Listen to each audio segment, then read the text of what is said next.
Assalamualaikum warahmatullahi wabarakatuh. Selamat pagi sahabat harapan dimanapun Anda berada. Semoga pagi hari ini dalam keadaan sehat ya, dalam keadaan semangat, dan segala aktivitas yang sahabat harapan lakukan semoga berjalan sesuai harapan dan juga sesuai keinginan. Jangan lupa teman-teman subscribe ya di channel YouTube-nya Lasarfa, kemudian follow di semua sosial medianya, di Instagram, di Facebook, di Twitter, dan juga di TikTok.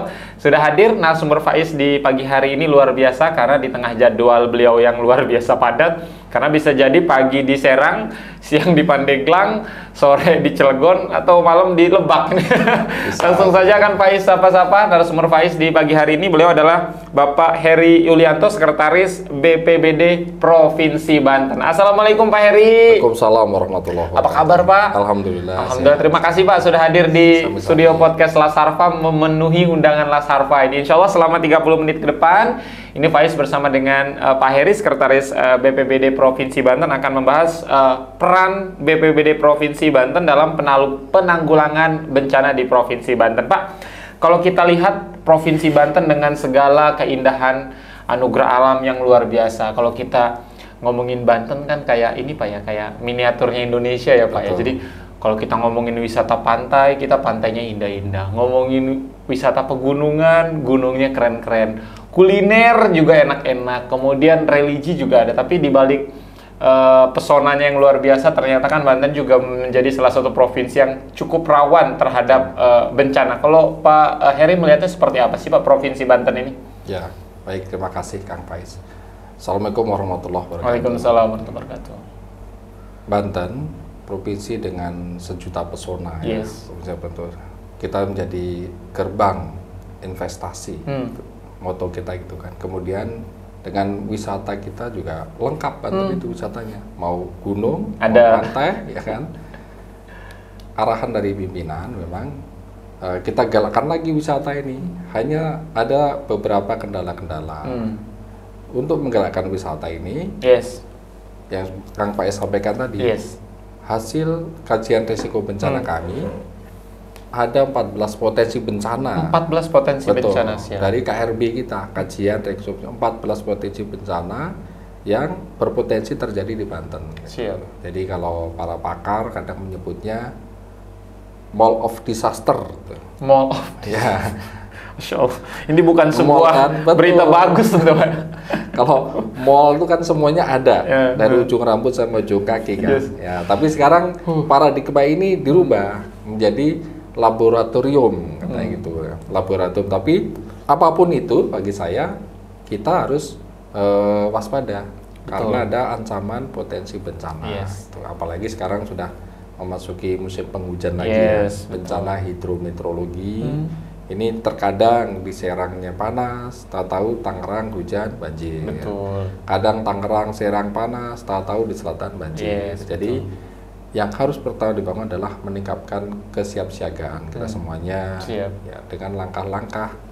Kami punya program penguatan desa tangguh bencana. Kemudian satuan pendidikan aman bencana. Ini beberapa program saja. Kemudian kemarin dari kabupaten kota juga sedang gencar juga kelurahan tangguh bencana di Tangerang. Ya, kita masuk di sana untuk selamat dari bencana. Di atas 90% itu orang selamat karena evakuasi mandiri, Kang Faiz. Siap.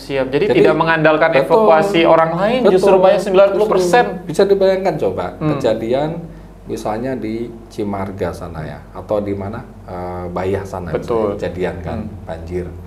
Kalau menunggu evakuasi dari provinsi betul kan lumayan waktunya kan? Siap. Ya, makanya menurut kajian di atas 90% itu selamat karena evakuasi mandiri. Yes. Inilah yang kita dorong. Bagaimana sekolah-sekolah satuan pendidikan aman bencana, bagaimana kelurahan tangguh bencana. Di sana di masyarakatnya, warganya sudah mandiri, sudah bisa memulihkan diri dari bencana. Gitu. Ini yang sedang kita dorong di tahap sekarang ini. Karena ada 3 tahap bencana itu ya. Tahap pra bencana, kita melakukan kesiapsiagaan, pencegahan dan mitigasi. Kemudian tahap darurat bencana, dan tahap prabencana. Pasca bencana. Pasca bencana, ya, pasca bencana. Jadi di tahap prabencana ini kita dorong penguatan kapasitas masyarakat. Karena salah satu yang bisa kita lakukan untuk memitigasi adalah dengan penguatan kapasitas. Betul, semua kapasitas kita kuatkan. Kelembagaannya, peralatannya. Ya, kemarin saya baru saja pulang dari Tangerang. Bagus sekali. Ada cerita baik dari ibu-ibu ya di sana. Kebetulan beliau ketua RW. Bagaimana ketangguhan masyarakat menghadapi bencana. Gitu. Banyak kemarin aspirasi di sana. Salah satunya bagaimana punya uang kas di RW untuk penanggulangan bencana. Saya tuh. Atau lebih bagus lagi di kelurahan ada dana alokasi untuk penanggulangan bencana. Kemudian bagaimana ketersediaan peralatan di lokasi-lokasi titik-titik yang rawan bencana, misalnya yang lokasi rawan banjir, bagaimana ketersediaan perahu karet di situ. Gitu. Memang jadi kendala. Kalau ada pernah ditempatkan dari Kota Tangerang perahu karet di sana, tapi ternyata tidak bisa merawat, gitu. Akhirnya ditarik lagi seperti itu. Itu salah satu kendala seperti itu. Jadi ya pada intinya kita membangun masyarakat supaya mandiri, mandiri supaya masyarakat tangguh. Kalau ada bencana sudah tahu siapa berbuat apa, gitu kan, Pak Is. Jadi teman-teman, apa yang tadi Pak Heri sampaikan bahwasanya selain menyimpan sejuta pesona yang dahsyat, ternyata Banten juga menjadi salah satu mall of disaster ya, atau 14 potensi bencana yang ada di Provinsi Banten. Dan menarik juga tadi apa yang Pak Heri sampaikan bahwasanya hampir 90% ini teman-teman keselamatan ketika terjadi bencana adalah itu menyelamatkan diri atau memang apa yang bisa kita lakukan dengan mandiri ya Pak ya, tidak menunggu bantuan dari teman-teman BPBD. Karena kalau kita melihat kuantitas kan teman-teman BPBD juga terbatas Pak ya personil, artinya butuh dukungan dari berbagai pihak untuk sama-sama yuk kita sama-sama bagaimana meminimalisir korban Pak ya ketika terjadi bencana. Pak, kalau tadi sempat off air ini Pak Is ya ngobrol bareng Pak Heri, ternyata Pak Heri ini sudah lama banget di Banten Pak ya, sudah 20 dari tahun 95. 20 tahunan mungkin. Ya, 25, 27-an. 27 tahun. Biasanya kalau udah lama di Banten harusnya udah kebal sih Pak sama pisau, sama golok gitu. Masih berdarah Pak Heri? Masih. Berarti sia-sia dong lama di Banten ya Pak Heri. Ya, yang dicari ilmu yang lain. Pak, tapi agak sedikit keluar dari apa yang topik pembahasan kita di pagi hari ini. Pak, kalau kita berbicara Banten terutama mungkin, misalkan Pak Heri kunjungan ke daerah lain, ke Jawa Barat, Jawa Timur, atau Jawa Tengah gitu kan. Dari mana? Dari Banten. Pasti identik dengan seni bela diri debus. Wah, kebal ya. Wah, kebal ya. Wah, dari Banten kebal. Kalau Pak Heri melihat debus ini seperti apa sih, Pak? Debus adalah warisan budaya kita juga ya, yang harus dilestarikan ya, saya pikir ya. Kalau dari segi sejarahnya kan dulu pernah saya baca referensi itu orang-orang belajar debus itu untuk menakut-nakuti Belanda. Ya, jadi Belanda biar takut, nih kebal nih gitu. Dulu seperti itu. Kalau sekarang kan lebih ke bagaimana kita merawat tradisi warisan budaya ini ya, tradisi budaya. Saya pikir ya selama itu bagus, itu menunjang pariwisata, ya saya mendukung saja itu. Ya, cuma ya saya pribadi saya belum ada minat. Jadi kamu cari yang lain saja. Jadi kamu nyoba nih Pak. Sebenarnya teman-teman kreatif udah nyiapin sih. Oh gitu. Pisau, golok, kemudian jadi nggak mau dicoba nih Pak. Jangan. Nanti aja dicoba ya. Karena Pak Heri belum berani. Padahal udah 27 tahun ya. Harusnya udah model pisau golok udah lewat lah Pak ya. Saya mencoba kopi Banten. Pak, artinya sudah 27 tahun sudah banyak sekali berjalan mengelilingi wilayah Provinsi Banten. Pengen kasih challenge berikutnya nih. 5 tempat wisata paling keren menurut Pak Heri di Banten apa aja 5 Pak? wisata paling keren. Satu. Yang satu Banten Lama. Banten Lama. Banten. Wah, itu keren banget wisata religi. Siap. Ikonik ya Pak ya. Betul. 2. Kemudian Negeri di Atas Awan. Negeri di Atas Awan. Siap, itu keren ya. Citorek ya Pak ya. Citorek. Siap. 3. Kemudian wisata budaya. Itu suka ada apa itu Seba Baduy. Seba Baduy, siap. Seba Baduy itu keren sekali itu. Tahunan tapi itu ya. Tahunan. Itu keren sekali. Ya, lokasinya di Baduy, siap. Terakhir satu lagi Pak.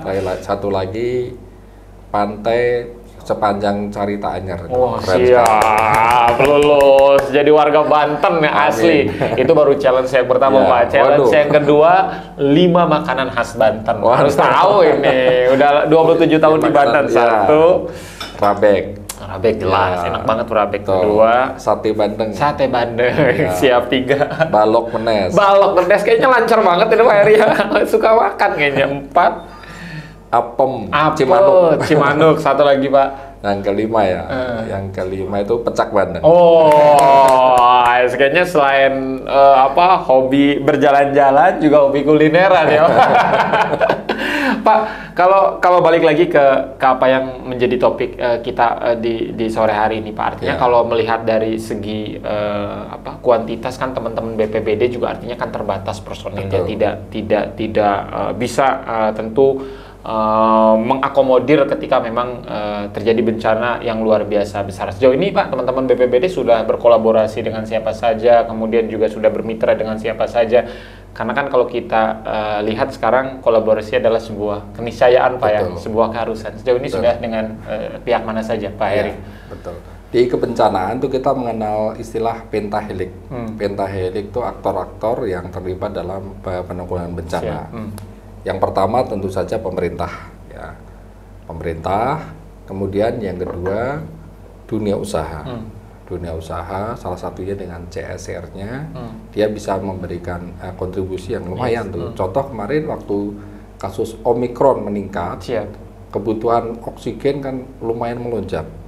Tuh kemarin Pak Gubernur gedor-gedor di industri itu, disurati semuanya, alhamdulillah industri pada memberikan kontribusi oksigen kemarin, salah satunya itu, dan yang lain lagi. Pemerintah, dunia usaha, kemudian media massa. Media massa ini juga perlu karena informasi kebencanaan perlu kita sebarluaskan. Dan kita memberikan informasi yang benar, yang valid itu melalui media massa. Gitu. Kemudian yang berikutnya adalah perguruan tinggi. Ya, perguruan tinggi untuk membantu kita merumuskan bagaimana kebijakan-kebijakan kita, gitu. Karena di perguruan tinggi lah berkumpul para cerdik pandai kan. Alhamdulillah sudah terbentuk Forum Perguruan Tinggi Pengurangan Risiko Bencana. Ya, kita juga bergabung dengan provinsi lain, FPTRB ini. Kalau ada informasi-informasi terbaru selalu diupdate itu. Kemudian yang terakhir adalah masyarakat sendiri. Ya, masyarakat yang dijawantahkan biasanya dalam relawan-relawan ini. Ini luar biasa nih, relawan tuh saya kadang melihatnya militan sekali gitu. Bener itu jaringannya. Saya pernah diklat ya, saya gabung ke BPBD Januari 2021. Januari, bulan Februari diklat saya, yang menyelenggarakan baru 1 bulan setelah bergabung. Yang menyelenggarakan konsorsium. Saya lihat daftarnya kok banyak nggak kenal gitu, dari salah satunya ya MDMC, MAKER, lihat personilnya terus terang saya belum kenal. Saya pikir pas diklat kita saling mengenal dulu lah gitu ya. Begitu pembukaan saya lihat pesertanya sudah saling tik-tak gitu. Ternyata mereka sudah akrab gitu. Wah, ini sistemnya sudah solid ini. Relawan-relawan itu waktu itu kan gabungan relawan dengan pemerintahnya tuh dari BPBD, Dinas Sosial, kemudian Badan Pemberdayaan Perempuan dan Masyarakat Desa itu. BPPMD. Ya, BPMD itu. Saya lihat mereka ternyata relawan ini udah solid banget. Ya dari situ saya, ini luar biasa nih. Pengetahuannya juga luar biasa, pengetahuan kebencanaan, undang-undang bencana, peraturan pemerintah, bahkan sampai dengan peraturan kepala BNPB. Bener itu, sudah tahu Perda 1 2015, mereka sudah tahu itu. Luar biasa ini. Inilah potensi kita juga ini. Di kami sejak September tahun 2020 itu sudah bergabung kurang lebih 60 relawan dalam Des Relawan Provinsi Banten. 60 relawan. Kemarin sempat kami ada anggaran bagaimana pemadaman api, penggunaan alat pemadaman api ringan, APAR. Kemudian kita berikan materi dulu tentang teori pemadam kebakaran, praktek di lapangan. Kemarin kami libatkan perwakilan relawan itu, dan mereka luar biasa, antusias sekali itu. Ya. Tidak ada yang ngantuk gitu. Karena kalau ngantuk kan main api gitu. Kita ajarin kemarin bagaimana mengoperasikan kompor gas. Kompor gas itu kan ngeri-ngeri sedap. Betul, kan? Ngeri-ngeri. Apalagi kalau ada, wah itu udah panik gitu bener. Kang Faiz sudah berani masang itu regulator? Waktu sebelum jadi suami tidak berani. Sekarang mau nggak mau harus berani.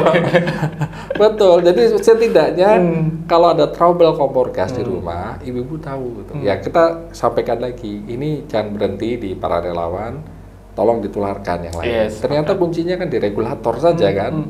Kemarin sampai regulator gas, api dikorek, nyala, tutup pakai tangan, mati itu. Ternyata nggak panas juga itu. Itu ada contohnya. Ada ilmunya Pak ya? Betul, ada ilmunya. Kalau nggak ada ilmunya panik gitu. Betul. Jadi kalau misalnya ada trouble, regulator aja copot dulu yang pertama kan. Jangan lari Pak ya? Jangan lari. Kalau lari setelah kabur rumah habis. Betul. Jadi teorinya memang menurut narasumber kemarin ya, kemarin narasumber kita dari Damkar Kota Serang kemarin, mereka saya lihat beliau sudah berpengalaman lama di Damkar. Kita datangkan berbagi informasi, memadamkan kebakaran itu. Kalau dari awal sudah benar langkahnya tuh, hanya cukup 1 ember katanya. Tidak perlu panggil Damkar kalau masih awal ya. Seperti tadi contoh tuh. Trouble-nya di kompor. Ya kalau tahu kan, tinggal regulator aja matiin, lepas, beres. Atau kalau misalnya ini nyari handuk basah atau keset basah, kain basah, dibasahin, tutupin ke api itu. Tapi nutupnya yang benar itu. Jangan dilempar ya Pak. Jangan dilempar. Tangannya seperti apa pegangnya biar nggak panas kan. Udah selesai itu. Kalau tahu ya. Tapi karena orang panik, ya akhirnya jadi kemana-mana kan. Siap, kalau panik. Betul, kemudian penggunaan APAR juga. Di sini udah ada APAR, Kang Faiz? APAR alat pemadam, ya ini wajib ada juga sini ya. APAR itu penggunaannya juga harus tahu kan. Saya juga penasaran terus terang, saya selama ini suka baca itu. Tarik pinnya, gunakan, tapi menggunakannya gimana? Saya nyoba kemarin, ada 2 macam APAR tuh kalau tidak salah ya. Yang menggunakan gas dan menggunakan serbuk gitu. Itu juga pemakaiannya berbeda itu ya. Kemarin kita operasikan itu yang serbuk gimana, yang ini seperti apa, dan antusias ternyata seperti itu, ada ilmunya itu. Jadi memang kalau pertanyaan Pak Ais tadi sejauh ini teman-teman BPBD Provinsi Banten sudah berkolaborasi dengan siapa saja, sudah bermitra dengan siapa saja. Ini teman-teman ya, sahabat harapan, ternyata hampir semua pihak sudah berkolaborasi, mulai dari pemerintah, dunia usaha, masyarakat, perguruan tinggi ya, dan juga teman-teman relawan yang luar biasa tadi jumlahnya. Luar biasa banyak. Padahal kalau kita berbicara relawan kan ini sebuah bukan profesi juga, sebuah gerakan yang ikhlas Pak ya. Menolong, dan mereka ya tidak mendapatkan apa-apa selain memang mungkin mendapatkan kepuasan batin ketika membantu orang seperti itu. Pak, kalau pertanyaan Faiz berikutnya, ini kan tentu banyak juga masyarakat yang belum secara lebih dekat mengenal BPBD. Mungkin bisa dijelaskan Pak, tugas, pokok, fungsi, dan seperti apa yang ada di BPBD Provinsi Banten. Meskipun tadi di segmen awal Pak Heri sudah menjelaskan ada prabencana, tanggap darurat, dan pasca bencana, Pak Heri. Ya.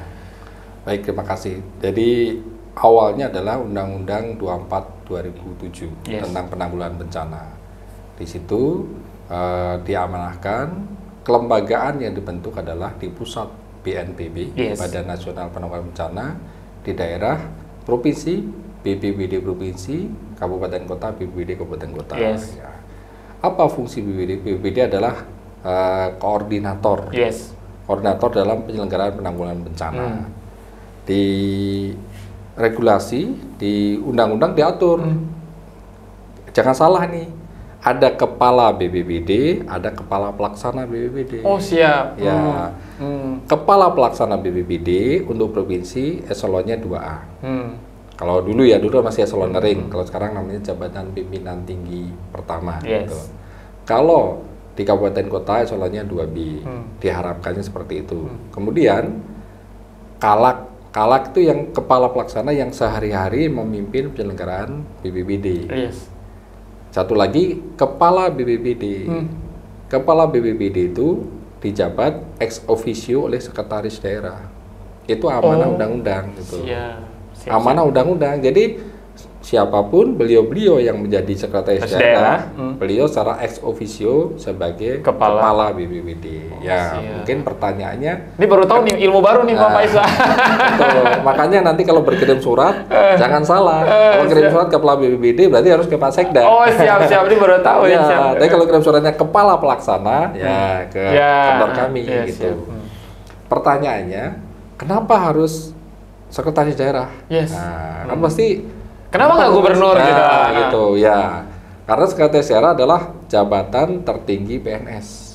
Dia komandannya PNS, beliau yang mengorganisasikan. Kalau gubernur kan di ranah kebijakannya. Betul, yang memimpin penyelenggaraan administrasi pemerintahan sehari-hari itu adalah sekretaris daerah. Ya, begitu ada bencana, kita membutuhkan 1001 sumber daya.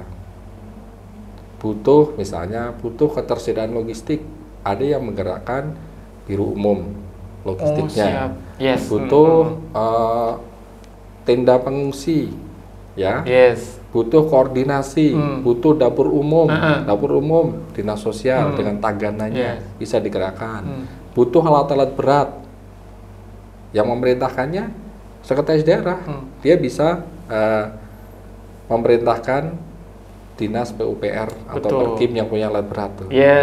Karena kepala BPBD dia juga memegang, selain jadi kepala, dia juga memegang fungsi komando. Komando itu memberikan komando, memberikan arahan kan, komando kan. Jadi kalau sudah ada bencana, fungsi komando itu jalankan. Di kami ada namanya Pusat Pengendalian Operasional, Pusdalop. Pusdalop itu sekretariatnya ada di BPBD. Kalau tidak ada bencana, menjalankan kegiatan administrasi, kemudian bagaimana kita menghimpun data-data di kabupaten kota. Kalau istilah saya, kita hibernasi lah Pusdalop. Ya, kalau beruang tuh hibernasi. Tuh, tapi ada itu, kita bergerak dalam senyap Pusdalop. Begitu ada bencana, Pusdalop ini kita aktifasi. Kita aktifasi menjadi pos kedaruratan bencana, jadi posko, posko kedaruratan bencana itu. Ya, anggotanya dari lembaga-lembaga terkait ini. Tinggal nanti SK kedaruratan bencananya, mau siapa nih komandannya tuh? Bisa ditunjuk kepala pelaksana BPBD, bisa ditunjuk Kapolda, bisa ditunjuk komandan Korem kalau kita kan. Ya, tinggal nanti SK-nya gimana itu.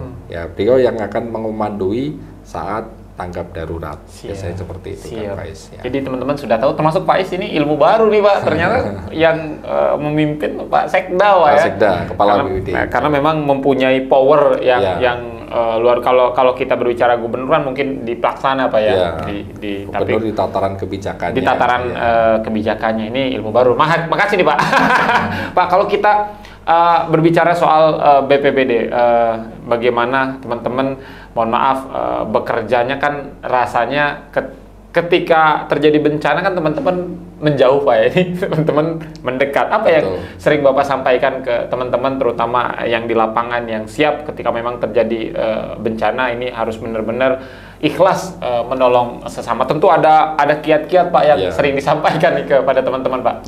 Ya satu saya sampaikan bahwa BPBD Provinsi mulai tahun ini kita untuk mendekatkan pelayanan, kita membuka 3 pos BPBD di Cibaliung, di Malingping, dan di Pasar Kemis. Satu yang sudah ada, udah duluan, itu pos di Karanghantu. Kita punya 2 kapal di sana, kita nyewa rumah jadikan pos. Ini untuk mendekatkan pelayanan. Jadi untuk membackup apabila ada bencana di 8 kabupaten kota itu. Kami persilahkan teman-teman relawan, kalau misalnya pas di Malingping, ya butuh tempat berteduh, butuh istirahat, silahkan datang ke pos kami. Ya, kita ada 3 pos itu, silahkan manfaatkan gitu. Itu kita memfasilitasi di Malingping, Cibaliung, dan Pasar Kemis. Tentu gitu. Pemilihan 3 tempat tersebut sudah melalui tahap yang panjang ya Pak ya? Tahap panjang yang dekat dengan potensi-potensi bencana. Jadi cepat sekali nanti teman-teman bergerak itu di pos itu. Gitu. Tadi pertanyaannya apa Kang? Tentu teman-teman di keanggotaan BPBD Provinsi Banten tentu ya, sudah siap ya, ya. Betul ya, kiat-kiat tadi ya. Kiat-kiat tadi. Beberapa waktu yang lalu Kepala BPBD memimpin apel, berjamin Pak Muhtarom ya. Beliau menekankan dan saya juga tersentuh juga itu. Bekerja di BPBD, mindsetnya pertama harus dirubah dulu. Mindsetnya harus dirubah. Mindset rubah dulu. Kita bukan sekedar bekerja administratif. Sepakat. Betul. Jadi mindsetnya rubah dulu. Kalau tadi yang Kak Faiz sampaikan ada bencana, kita mencari selamat ya. Kalau di BPBD justru mendekat. Tapi kita bukan Superman. Kita ingin membentuk super tim. Super tim, siap. Kita bukan Superman, kita bentuk super tim kan. Prinsipnya mendekatkan, dan visi Pak Kepala Pelaksana sekarang adalah BPBD hadir di semua bencana. Kita hadir semua bencana. Itu mindset dulu. Kemudian yang kedua, sentuhan-sentuhan rohani. Ini pekerjaan mulia. Pekerjaan mulia, sarana kita untuk mencari pahala yang lebih. Kita harus bergeraknya lillahi ta'ala itu. Bergeraknya lillahi ta'ala, dan alhamdulillah di tahun ini kita ada tambahan penghasilan. Namanya tunjangan kondisi kerja Kak Faiz di BPBD. Semuanya dapat gitu. Dari Kepala Pelaksana sampai dengan yang Satgas yang kita dapat tunjangan kondisi kerja. Inilah yang diharapkan. Kalau udah cair, kita siap ini jaga nih. Jadi kalau ada bencana lagi, tidak bingung lagi. Kan masa-masa sudah ada. Itu yang kita tekankan itu. Sudah ada tuh. Ya walaupun mungkin kalau puas ya belum ya. Manusia relatif ya. Kalau kurang relatif seperti itu. Tapi saya pikir untuk kebutuhan minimal sudah dapat lah. Setidaknya untuk beli bensin, untuk makan di tempat. Sudah ada tunjangan kondisi kerja ini. Dan setiap hari kami di BPBD kita apel pagi. Tiap apel pagi kita ingatkan lagi teman-teman ini penting ya. Pak ya. Ya, kita kerja kemanusiaan. Ya, panggilan nurani kita. Kita bukan semata-mata bekerja menjalankan pelayanan seperti dinas yang lain. Kita khusus nih. Kita malu dengan relawan-relawan yang tidak dapat gaji kan. Kita udah dapat gaji sini, dapat tunjangan kondisi kerja, kenapa nggak semangat gitu. Jadi memang tiap hari harus dikasih motivasi untuk terus bagaimana ikhlas menolong sesama. Pak, tentu di tengah jadwal Bapak yang luar biasa padat, tadi juga sempat di segmen awal Pak singgung ya bahwa bisa jadi pagi di Serang, kemudian siang di Cilegon, sore di Pandeglang, malam di Lebak. Tentu ada di mana titik lelah, titik jenuh manusiawi, Pak. Biasanya Pak Is pribadi nih, kalau Pak Heri jenuh, tentu ada stress release gitu. Hobinya apa sih Pak Heri? Jangan dijawab dulu Pak Heri, kita rehat setelah yang satu ini tetap di podcast Lasarva.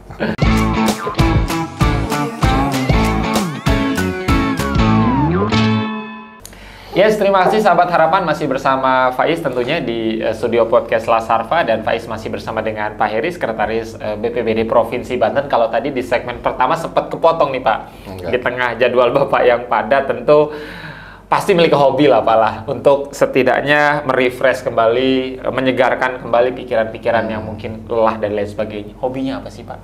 Hobi saya banyak ya. Hobi banyak ya, coba cerita aja ya. Kalau traveling ya ada traveling. Kalau traveling biasanya umum sih, apalagi sekarang di TV gencar ya suka kulineran gitu kan, makanya nih berat badannya nambah. Kulineran, kemudian olahraga saya juga ada. Saya sukanya jogging dan badminton.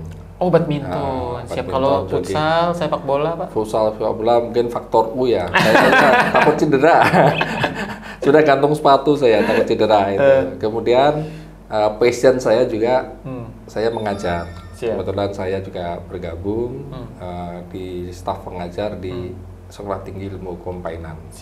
Tuh, jadi passion saya mengajar ya. Ada manfaat positifnya. Setidaknya kita terpacu untuk membaca kembali Kang Faiz.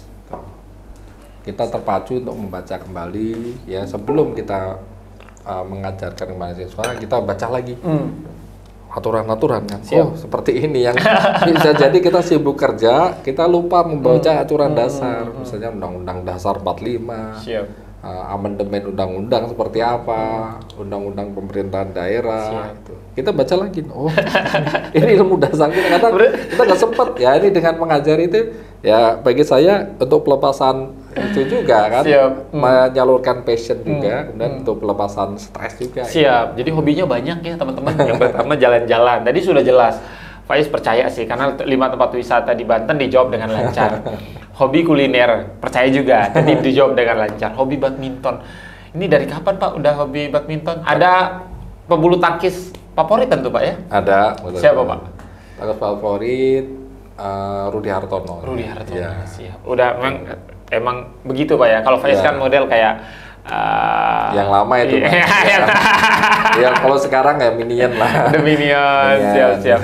Sekarang masih rutin Pak main badminton? Ini mulai jarang, mungkin karena kesibukan kerja ya, kesibukan kerja, jadi ya jarang, paling jogging saja yang bisa, apalagi sudah usia kan menjelang jelita, jelang 50 tahun, olahraga juga ya ringan-ringan lah, jogging, jalan kaki gitu ya. Baru tahu nih Faiz nih jelita, jelang 50 tahun. Pak, tentu dengan apa yang sudah Bapak capai selama ini menjadi sekretaris di BPBD Provinsi Banten, sebuah karir yang luar biasa tentu menurut Faiz Pak. Tentu kalau pertanyaan Faiz berikutnya, ada lagi nggak sih Pak yang ingin Bapak capai Pak? Ingin seperti apa gitu Pak? Tentunya di dalam karir dan lain sebagainya Pak Heri. Kalau prinsip saya kan ya khairunas anfa'uhum linnas. Katanya seperti itu ya, kata Rasulullah ya. Manusia yang terbaik adalah manusia yang bermanfaat bagi sesamanya, bagi manusia yang lain. Jadi di usia sekarang saya ingin lebih banyak bermanfaat lah bagi sesama ya. Kalau karir sudah kita serahkan kepada sistem lah, ada sistem kan. Sekarang saya sudah sekretaris. Kalau untuk naik menjadi kepala dinas, kepala badan, itu mekanismenya kan harus melalui seleksi terbuka, betul kan? Ya, itu udah ada sistemnya sendiri, kita serahkan lah itu. Tapi di posisi sekarang saya lebih bagaimana saya pengen bermanfaat bagi orang banyak gitu ya, bermanfaat yang bisa saya lakukan mungkin dengan sumbangsi itu, dengan apel kita saling mengingatkan. Itu forum apel lagi saya mengingatkan saja kan, terutama mengingatkan diri sendiri itu, ingatkan yang saya tahu, yang saya baca, mungkin yang saya dengar dari Ustadz, saya sampaikan lagi kepada teman-teman, saya mengingatkan. Yang bisa saya lakukan itu. Gitu. Karena sebaik-baiknya manusia bermanfaat untuk manusia yang lain. Yang lain. Mengingatkan lagi nilai-nilai PNS seperti apa, kedisiplinan seperti apa. Ya sebetulnya mengingatkan diri sendiri, tapi ya mudah-mudahan ya ada yang dengar. Seperti ilmu ini, batu yang di depan gua itu tetes lama-lama batunya berlubang kan. Setidaknya dikit-dikit ingetin gitu. Ingetin nilai-nilai agama, nilai-nilai moral, nilai-nilai kedisiplinan, nilai-nilai PNS itu harus seperti apa itu. Ini saya lebih ke sana sekarang. Siap. Insya Allah Pak ya, sebaik-baik manusia yang bermanfaat untuk manusia yang lain. Tadi juga sempat bilang Pak Heri bahwasanya salah satu rilis stresnya tidak hanya badminton, kulineran atau jalan-jalan, tapi juga mengajar Pak. Betul. Ya. Itu ngajarnya tiap hari apa Pak sekarang? Saya ngajarnya karena kerja ya, jadi dapat jadwalnya sore 4:30. Berubah-ubah sih, kadang Senin, Rabu, sama Sabtu. Kalau Sabtu dari pagi. Ya. Memang dulu cita-citanya kalau Faiz nanya jadi apa sih Pak? Biasanya kan kalau anak-anak tuh cita-cita jadi apa? Jadi guru gitu kan? Atau jadi dokter, atau jadi pilot gitu. Atau memang udah dari dulu cita-citanya menjadi seorang tenaga pendidik, akhirnya kesasar di BPBD Pak? Kalau cerita dari dulu itu tidak terlepas dari latar belakang keluarga dengan Faiz ya. Keluarga saya, bapak saya PNS di kelurahan, hanya lulusan SR Kang Faiz. Sekolah rakyat. Sekolah rakyat. Itu selevel SD. Ibu juga sama SR. Anaknya 5. Jadi ya kita tahu diri lah. Bapaknya lulusan pegawai golongan 1. Anak 5. Jadi saya dulu gampang. Lulus SMA, bagaimana dapat kuliah gratis, lulus langsung kerja gitu. Lulus langsung kerja. Ya, kuliah gratis, lulus kerja itu. Siap. Enggak mempedulikan kampus mana, dan yang penting kuliah bisa gratis dan kerja. Satu yang sering kelihatan dulu tiap liburan, apalagi dulu kan zaman Pak Harto kan ABRI kan. Betul. Ya, dulu namanya masih ABRI kan. ABRI. Nah, tiap liburan tiap akabri liburan, senior-senior itu pada berkunjung ke sekolahan. Oh, lihat ganteng-ganteng, gagah-gagah. Seragamnya. Ya, keren. Siapa nggak ngiler kan? Nah, nanya-nanya gratis gitu. Buat kerja. Cita-cita saya masuk akabri dulu kan, Pak. Oh, siap. Itu, saya 2 kali daftar. Alhamdulillah. Ya, pertama di akabri. Yang kedua, saya turunkan di Secapa, Sekolah Calon Bintara. Dua-duanya gagal di tahap kesemaptaan jasmani. Karena badan saya tidak proporsional. Iya. Sudah Faiz tahu sih endingnya Pak. Soalnya kalau sukses ya mungkin nggak di sini sekarang. Karena badannya terlalu kurus. Tinggi 167 itu berat badan minimal. Saya ingat waktu tes akabri itu ada tabel tuh ya. Minimal 55 itu. Berat badan. Saya cuma 50. Oh, cungkring itu maksudnya. Nggak tahu nih. Mendekati kurang gizi tuh. Mungkin kepedean ya. Daftar akabri. Kesehatan lolos tadi. Kesehatan lolos. Ya. Kesehatan lolos. Nah, di tahap kesemaptaan itu. Sebetulnya saya kuat, lari kuat. Pull up, sit up, renang, lari, shuttle run, bisa semua. Sempat kecewa dong Pak waktu itu? Ya, saya terutama waktu gagal akabri itu kan di Semarang, saya pulang ke Ambarawa, itu sekitar 38 kilo ya. Itu di bis, saya tes akabri itu masih kelas 3 SMA itu, masih kelas 3 SMA kan, belum lulus tuh, karena bulan-bulan Maret kalau tidak salah seleksinya, belum Meptanas tuh. Di bis tuh sempat ya namanya masih usia segitu ya. Betul. Saya lulus sama pengangguran. Kalian mengikuti jejak teman-teman. Selama setahun mempersiapkan diri dulu. Olahraga, badan dibentuk. Ini mah langsung daftar lagi. Iya, ada yang 3 kali. 3 kali. Iya, ada yang 3 kali daftar. Tuh leading saya tahun 92 itu gagal semua. Gagal semua angkatan Bapak sih. Iya, tahun 93 ada yang daftar lagi. Masuk satu di Akademi Militer. Tahun 94 teman saya masuk lagi satu di Akademi Angkatan Udara. Tuh, masuk ya. Tapi Allah mentakdirkan. Waktu itu kakak saya tuh honorer di kelurahan. Sedang mengurus KTP ke kabupaten. Ada tulisan penerimaan mahasiswa PDN diperpanjang. Coba pulang-pulang, mahasiswa PDN panjang. Akhirnya daftar. Betul. Ya kebetulan memang waktu bapak saya di kelurahan ada anak APDN, mahasiswa APDN yang kita sebutannya peraja ya. Yang sedang KKN atau apalah di kelurahan. Bapak saya bilang, "Her, kamu nanti APDN saja." gitu. Ya bapak juga dengan pengetahuan yang minim kasih tahu. Saya belum tahu, nol itu pengetahuan APDN. Itu Allah menunjukkannya seperti itu. Kakak saya, Her, APDN daftarlah saya itu. Nah, tentu alhamdulillah diterima utusan dari Jawa Tengah. Jawa Tengah, kemudian pendidikan 3 tahun. Lulus, angkatan saya tuh di penempatannya di cross.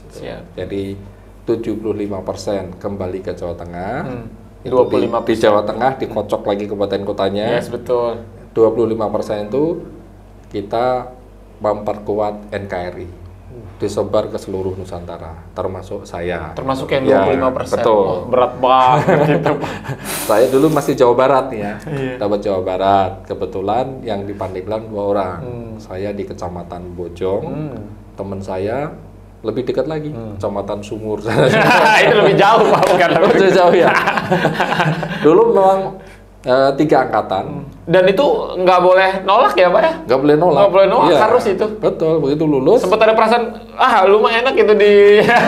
Kita siap, karena pendidikannya kan katanya semi militer ya. Ya, jadi kita benar-benar itu siap dimanapun, kita udah tanda tangan kan, siap ditempatkan. Untungnya waktu itu masih jomblo. Untuk Jawa Tengah itu penempatannya, seingat saya tuh di DKI, Jawa Barat, Banten belum ada loh, masih Jawa Barat, Jawa Timur, NTT, dan dulu namanya masih Irian Jaya. Jadi di 5 provinsi itu 25 orang Jawa Tengah ke sana. Bapak di Jawa Barat. Jawa Barat. Ya untung nggak di Papua, Pak. Jauh banget. Dengan golongan PNS masih 2B. 2B itu kalau tentara ya Sersan 1. Kalau sekarang masih kepengen nggak sih Pak jadi ABRI atau TNI? Rasanya sudah. Ya mungkin sudah usia juga usia. Ya pastinya juga udahlah. Masanya udah lewat. Udah lewat masanya Pak. Tapi memang awalnya itu terkesima karena kostum tadi Pak ya, waktu betul. Masih ABRI datang kan itu masih Taruna ya. Taruna ABRI. Wih, cakep nih. Siap. Pak, dalam perjalanan hidup Pak Heri dari awal sekolah sampai dengan saat ini, siapa sih Pak orang yang paling berjasa? Selain orang tua mungkin. Orang tua sudah pasti sudah pasti sangat besar perannya. Selain orang tua siapa Pak yang selalu Pak Heri ingat tentunya? Oh gitu ya, selain orang tua. Ya paling saudara-saudara ya. Karena dulu sangat support dari saudara kakak saya. Yang pertama tadi informasi, kemudian waktu awal-awal pendidikan itu kan kita diangkat CPNS itu tingkat 2 di STPDN. Waktu itu namanya masih STPDN-nya. Tingkat 2 itu diangkat jadi CPNS. Ya tingkat 1 kan kita belum diangkat. Tingkat 2 itu udah CPNS, sudah dapat gaji 80%. Ya, waktu itu ya alhamdulillah kakak saya waktu itu udah kerja, bapak dengan penghasilan golongan 1 buat makan saja mungkin kurang kan. Kakak saya waktu itu masih pakai wesel ya, wesel. Belum bisa video call ya. Belum bisa. Kirim uangnya pakai wesel. Kirim wesel itu batu. Ya, begitu tingkat 2 saya udah terima gaji. Saya nggak mau, saya berusaha mandiri dari itu. Jadi ya saudara-saudara, alhamdulillah supportnya luar biasa bagi saya. Ya termasuk pengurusan berkas-berkas juga kan waktu itu dibantu kakak. Saya posisi udah di Bandung, berkas-berkas masih di daerah, harus legalisir ini, legalisir itu kakak saya yang bergerak. Luar biasa, dasar orang-orang terdekat juga sangat support. Sudah 27 tahun di Banten, betah Pak ya? Alhamdulillah betah. Alhamdulillah betah, enak Pak ya, udah 27 tahun. Pak, balik lagi ke tema kita di pagi hari ini. Kita tidak ingin tentu terjadi bencana musibah di Banten, tapi kalau kita berkaca dari tahun ke tahun kan Pak ya, biasanya momentum paling ngeri ini adalah momentum akhir tahun dan awal-awal tahun. Seperti yang tadi Bapak sampaikan juga, ini musim penghujan sudah mulai tiba gitu kan. Ini apa yang Bapak sampaikan terutama untuk masyarakat Banten, minimal tadi juga Bapak sempat bercerita minimal bisa mengevakuasi dirinya sendiri, itu seperti apa Pak? Ini harus siap siaga nih teman-teman warga Banten, akhir tahun, awal tahun biasanya agak-agak ngeri-ngeri sedap nih. Semoga tahun ini aman sih Pak ya. Seperti apa Pak? Jadi gini, kalau di Jawa itu ada namanya Keratoboso ya. Keratoboso itu kalau bahasa Jawanya digaduk-gaduk itu loh. Misalnya gini, Desember gede-gedenya sumber. Januari hujan sehari-hari. Memang benar kan? Desember itu gede-gedenya sumber, sumber hujan, sumber bencana, semua itu banyak terjadi di Desember. Ya, kita tidak bicara yang ini tapi digaduk-gaduk lah namanya itu ya. Dan memang banyak kejadian bencana juga di bulan Desember. Memang dikaitkan dengan iklim cuaca ekstrim kan. Sebetulnya ilmiahnya ke sana itu. Kemudian Januari hujan sehari-hari, memang sering turun hujan. Ini yang perlu diwaspadai adalah bencana hidrometeorologi. Hidrometeorologi. Ya, ini yang terkait dengan cuaca ekstrim, hujan yang deras. Ini harus diwaspadai. Bagi masyarakat yang tinggal di daerah-daerah rawan, ya kami itu harus waspada nih. Waspada nih. Kira-kira apa yang bisa dilakukan? Misalnya belajar dari bencana-bencana yang lalu kan. Kira-kira apa siapaan itu? Kalau yang ada selokan di rumahnya harus dibersihkan selokannya, memang gitu kan. Yang di daerah kritis, ya kalau bisa ya menyingkirlah, jangan dekat-dekat dengan pusat-pusat tahan kritis. Kemudian yang perlu dipersiapkan adalah kalau terjadi bencana ya dari awal sudah siapkan yang namanya tas siaga bencana. Tas siaga bencana. Pernah dengar tuh Pak Faisal? Ya, jadi di dalamnya tuh udah ada dokumen-dokumen, iya nggak sih Pak? Ya, itu bagi masyarakat yang tinggal di tempat rawan bencana, bencana apapun itu, setidaknya kalau evakuasi sudah siap tas siaga bencana. Itu kurang lebih isinya baju minimal untuk 3 hari. Kompor, tabung gas, Nggak usah. Baju, obat-obatan, peralatan sholat, dokumen-dokumen yang penting. Masukin aja dulu. Jasa, surat tanah, ya. surat. Gitu. Itu masukin. Surat dari si dia penting nggak sih Pak? Ya kalau sentimental kan. Itu siapin. Kemudian perlu juga untuk sarana SOS-nya gitu, senter, peluit gitu. Iya, saya kemana-mana bawa peluit kan Pak. Serius Pak? Bener, di mobil ada peluit. Pak ya. Maksudnya apa? Yang kita harapkan tidak terjadi bencana. Tapi andai kata terjadi bencana, kita terjebak ini, mau evakuasi sudah kehabisan tenaga macam. Kalau ada peluit, ada senter kan kita bisa ngasih kode. Senternya nyalain atau peluit dinyalain. Setidaknya seperti itu. Ini yang kita sampaikan ya, gitu. Atau kalau ada yang lain itu obat-obatan misalnya, minimal P3K, masukin dalam satu tas. Jadi kalau misalnya tiba-tiba ada banjir atau tsunami, tinggal ambil tas, ya kan? Udah kita evakuasi. Betul. Nggak usah mikirin tempat tidur. Betul. Tidak usah packing lagi. Udah itu mah tinggal aja. Mesin cuci Bang, nggak usah Pak ya. Betul. Nyelamatin mesin cuci kitanya nggak selamat Pak ya. Kemudian bagi yang tinggal di perkotaan yang sudah langganan banjir ya, biasanya mereka sebetulnya sudah lebih tahu sebetulnya. Kemarin di Tangerang tuh mereka lebih tahu gimana tuh. Ya minimal barang-barang berharga taruh di tempat yang lebih tinggi, gitu kan. Ya kalau bisa, kalau misalnya memungkinkan ya rumahnya disetting tuh.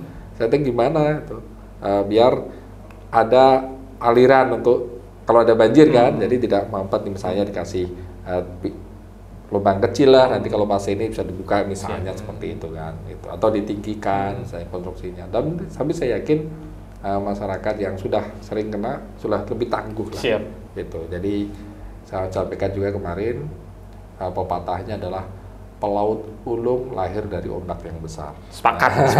Bukan dari laut yang tenang. Laut yang tenang. Jadi yang mungkin bagi masyarakat yang sudah terbiasa dengan bencana, sudah lebih tahu ilmunya itu. Kadang kita juga mau terus terang datang ke masyarakat, mereka lebih tahu, lebih tahu itu. Kita mungkin dari teoritis baca, mereka Pak kami udah sering bener, kena cemes dewa.